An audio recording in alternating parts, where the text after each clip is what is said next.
Hey, good morning. So, let me tell you something about me that some of you may not know. Um, I have a tendency to be a control freak. I'm getting better at it, but I'm one of those people that I don't like not knowing what's going on around me. So, I don't necessarily like surprises. I don't like finding out something has changed at the last minute. I blame that on the fact that I work with children with autism and they like a very structured, this is my schedule, let's stick to it type of existence. But then I realized I can't really blame them because I was like that before I started working with children with autism. So, um, that's why this is entitled Control Freak. Now, I'm not exactly thrilled with the whole word freak, but it is a realization I've had to come to. There are a lot of things in this life I can't control. For instance, I can't control the weather. Um, I can't control other people's opinions of me. I can't control um, the what the media decides to portray. I can't control what people choose to put on their social media.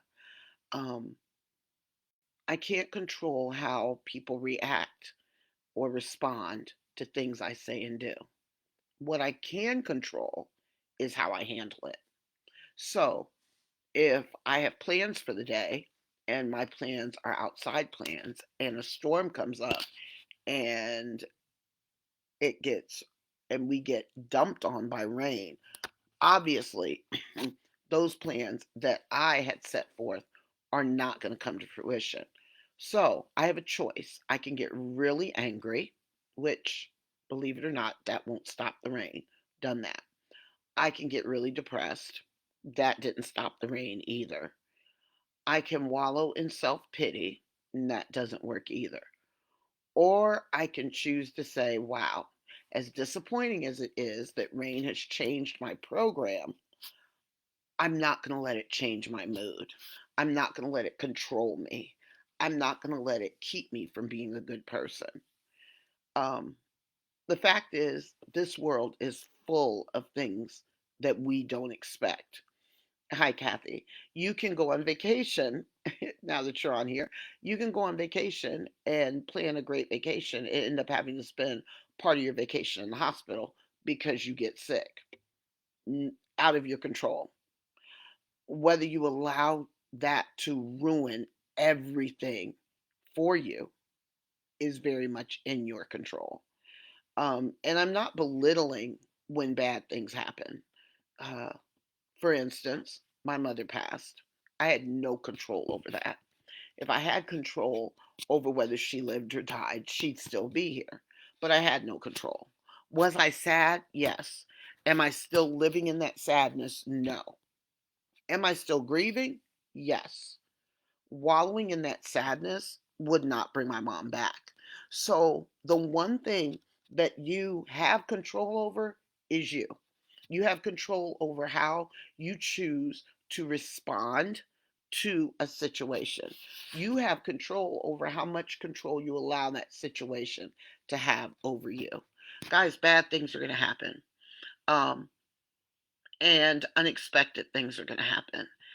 And the bottom line is if we continue to try to control everything, we will end up driving ourselves crazy because there are too many things in this world that are out of our control.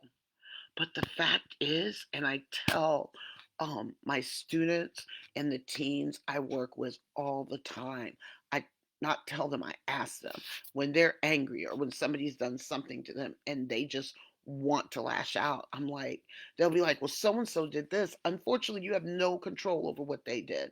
But what do you have control over?